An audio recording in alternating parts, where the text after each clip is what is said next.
Yes guys, welcome back to my new video. Sat Shri अकाल, नमस्ते, आदाब सबको।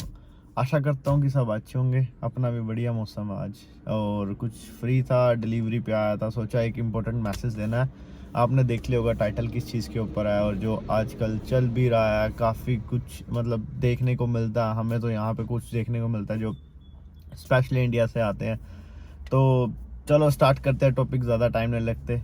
तो फिलहाल ये टॉपिक उनके लिए है जो यूके आ रहे हैं। लाइक पहले आते थे स्टूडेंट्स आ रहे थे, तो आजकल कुछ नया ट्रेंड चल गया है जो सीधा इंडिया से 5 साल के वर्क परमिट पे आते हैं। और आपको भी पता है किस चीज़ पे आते होंगे। जो आ चुके हैं उनको इन्होंने ये चीज़ें देखी होंगी, और जो चीज़ें इंडिया में हैं उनको भी पता है कि किस बेसिस पे 5 इयर्स के लिए आ रहे हैं। पहले क्या होता था, स्टूडेंट वीज़ा लगता था कि मास्टर्स पे 1 साल का, फिर ग्रेजुएशन करनी है तो 3 साल का, मास्टर्स करोगे तो आपको 1 से 2 साल का पीएसडब्ल्यू मिलता है, ग्रेजुएशन करोगे 3 साल की करके, देन 2 साल का फिर आपको पीएसडब्ल्यू मिलता है। तो टोटल ऐसे 5 इयर्स होते थे। तो बट आजकल कुछ है कि जो स्टूडेंट्स मतलब नहीं करना चाहते तो सीधा वर्क वीज़ा पे आते हैं 5 इयर्स के। डिपेंड करता है कि आप कौन से पे आ रहे हैं, बट मोस्टली जो चल रहा है ना यूके में, यहाँ पे वो चल रहा है कि हेल्थ केयर पे वीज़ा पे। हर कोई एजेंट वहाँ पे पहले क्या करते थे, स्टूडेंट्स वीज़ा लगवाते थे, पर आजकल सब कुछ चेंज हो गया है। इन्होंने क्या किया कि एडवर्टाइजमेंट देने लगे कि किसी को जाना है इंडिया यूके 5 इयर्स वीज़ा पे एज अ डॉक्टर बोल के, एज अ नर्स बोल के, कुछ भी कोई बोल के कि कहता है कि इस बेसिस पे जाओ। बट ऐसा कुछ भी नहीं है। यहाँ पे कोई डॉक्टर कोई नर्स नहीं है। कहने की बात है कि डॉक्टर नर्स, बट आपको यहाँ पे आके हेल्थ केयर असिस्टेंट बनना पड़ता है।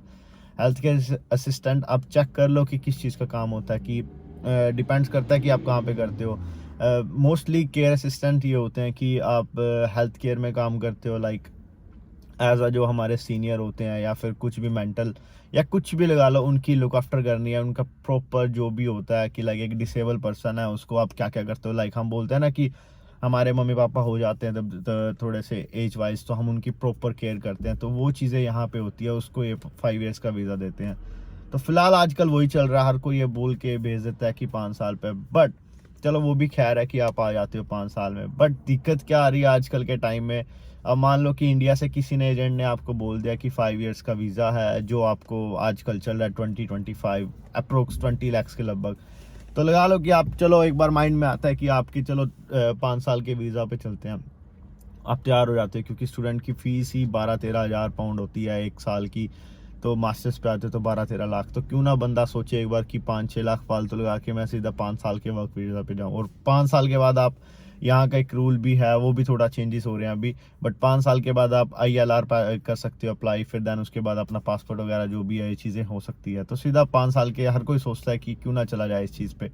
तो ये एक शॉर्टकट लगा के चलते हैं इंडिया से। फिलहाल उस चीज़ पे क्या प्रॉब्लम है, आपको एक बार एजेंट ने दे दिया कि 5 साल पे, आपका प्रूफ भी हो गया, सब कुछ हो गया। आप जब आ भी जाते हो, आने वाला भी हो जाता है, कोई यहाँ पे भी आ गया, इमिग्रेशन भी क्रॉस कर जाते हो। स्पेशली कि जब वो, चलो एक और है, अगर आप इमिग्रेशन मतलब आपका वीज़ा आ गया, तो मेक श्योर आपको कंपनियां पता होनी चाहिए, कौन सी कंपनी ने आपको किया है, आपका क्या क्या सब प्रोसेस, आपको किस चीज़ पे है, कौन सी कंपनी का, कितने साल का वीज़ा, ये चीज़ें सब क्लियर होनी चाहिए। तो ऐसे मत आना कि आपको वीज़ा आ गया और आप आ जाते हो, क्योंकि इमिग्रेशन वाले आपसे क्वेश्चन पुट करते हैं।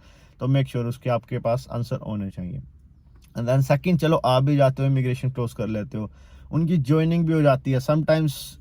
वो ज्वाइनिंग जो जो कंपनियां हैं ना, वो कंपनियां मैं बोल सकता हूँ कि एक मेक श्योर कि आपको, जब आपका एजेंट आपको बोले कि मैं इस कंपनी से आपको स्पॉन्सर दे रहा हूँ, फर्स्ट ऑफ ऑल वो आप कंपनी मेक श्योर कि आप अपना चेक करो अच्छे से, कितना टाइम हो गया उस चीज़ को, कितना नहीं। कोई कंपनियां होती हैं छोटी, 1-1 साल खुली होती हैं, और वो जैसे ही आप उनका वीज़ा लेते हो, आप ऑब्वियस सी बात है 20 लाख आप एक उसको कंपनी को दे रहे हो। अगर उसने आप जैसे 5-6 हायर कर लिए, तो उसको तो 1 करोड़ बन गया उसका जो भी है। तो वो सोचो कि अगर आप यहाँ पे आने के बाद, वो छोटी छोटी कंपनियां जो 1-1 साल चली हुई है, जिसका कोई मतलब इतना रिकॉर्ड भी नहीं है, वो ऐसे 1 सेकंड में कैंसिल कर दे, तो आपका कितना नुकसान है। और हो रहा है ये चीज़ें, यहाँ पे है कि आप आ जाते हो कोई भी कंपनी का लेके, एंड वो कंपनी ब्लैक लिस्टेड हो जाती है या कुछ भी बोल सकते हैं। तो आप उस चीज़ में, उस केस में कुछ भी नहीं कर सकते, कोई अपील नहीं है, कोई कुछ भी नहीं है। अगर आप 5 साल का वीज़ा एक बार लेके आ रही हो, ऐसी वैसी कंपनियां हैं, समटाइम्स क्या होता है कि फर्स्ट आप जाते हो, वो ज्वाइनिंग नहीं करते, चलो आपकी ज्वाइनिंग भी हो जाती है, कुछ टाइम चले गए, फिर उसके बाद शिफ्टें बंद कर देंगे, शिफ्टें नहीं देंगे। तो आप उसमें भी कुछ नहीं कह सकते। आप उनको कुछ भी नहीं कह सकते। अगर उसने आपको 1 सेकंड से पहले निकाल भी दिया ना, आप उस केस में भी कुछ नहीं कर सकते। तो मेक श्योर ये चीज़ें अपनी क्लियर करके आओ। कंपनी अच्छी होनी चाहिए। कंपनी अच्छी होगी तो वो आपको इन फ्यूचर तंग नहीं करेंगे। ये ना हो कि हम अपने ही, जैसे मोस्टली क्या होती है यहाँ पे कंपनियाँ जो तंग करती है ना, वो अपने ही बंदे होते हैं। मान लो कि मैंने कंपनी बनाई है, मैंने स्पॉन्सर सबको दे दिया, मैं बंद कर दूंगा, ख़त्म, मेरे को तो पैसे मिल चुके हैं ना। आप गए हो, क्योंकि आपको काम कोई भी नहीं देने वाला उसके बाद, और आप पे इतना टाइम नहीं होता कि आप सेकंड स्पॉन्सर लो। और ऑब्वियसली बात है, कोई बंदा 20-25 लाख लगा के आता है इंडिया से, तो आप कहाँ से एक्सपेक्ट कर सकते हो कि 2 या 3 महीने में दोबारा आप कोई स्पॉन्सर ढूंढो। और इतनी यहाँ की जो, एक बार अगर एक स्पॉन्सर कैंसिल होने के बाद इतना टाइम नहीं होता, 2 या 3 महीने का टाइम होता है, आपको दोबारा स्पॉन्सर देखनी पड़ती है। तो आप खुद समझदार हो, इतने पैसे दोबारा नहीं लगाए जाते।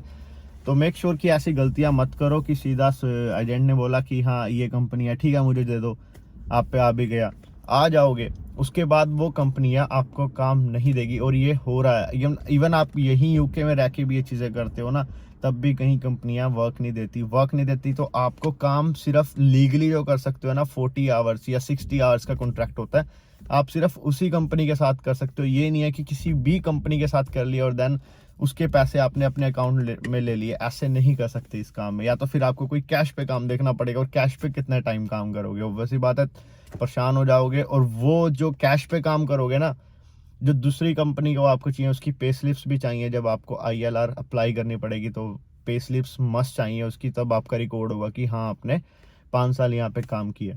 अगर वो काम नहीं देंगे तो उसमें प्रॉब्लम है, आप उसको कुछ भी नहीं कर सकते।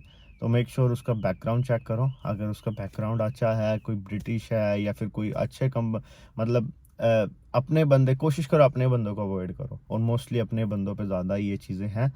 तो अच्छी स्पॉन्सरशिप देखो जिसको इन फ्यूचर में आपको दिक्कत भी ना आए। एंड देन अच्छे से जितना हो सके उसका रिसर्च करो। सब कुछ अच्छा मार्सी यहाँ पे जो government.uk है ना, उस साइट पे सब कुछ है, उसमें चेक कर सकते हो आपकी किस किस के पास स्पॉन्सरशिप है।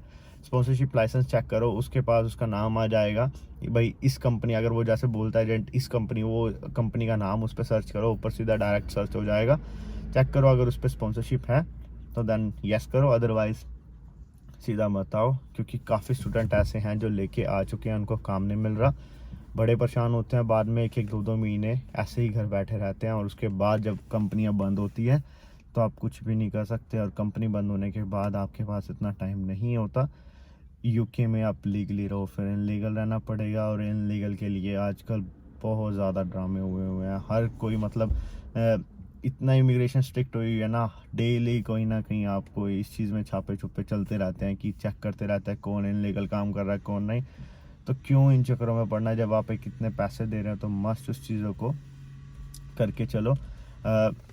बस मेन इंपॉर्टेंट मैसेज मेरा यही था। होपफुली ये समझ आएगा। अगर कुछ भी इस चीज़ों में क्वेरी लगती है कि ये चीज़ें प्रॉब्लम है, तो प्लीज़ मुझे मैसेज या कमेंट ड्रॉप करो। होपफुली मैं आपका इस चीज़ों का रिप्लाई जल्दी से जल्दी दूंगा, क्योंकि थोड़ा सा आजकल शिफ्ट्स की प्रॉब्लम ज़्यादा है। बट बस मेन मैसेज यही है। कुछ अगर प्रॉब्लम लगती है डायरेक्ट मेरे को इंस्टाग्राम पे करो मैसेज। और ठीक है, तब तक के लिए अब मिलते हैं नेक्स्ट वीडियो में। होपफुली सबको समझ आए तो please like share and comments and ज़्यादा सपोर्ट करो। मिलता है तब तक के लिए नेक्स्ट वीडियो में। Tata bye bye.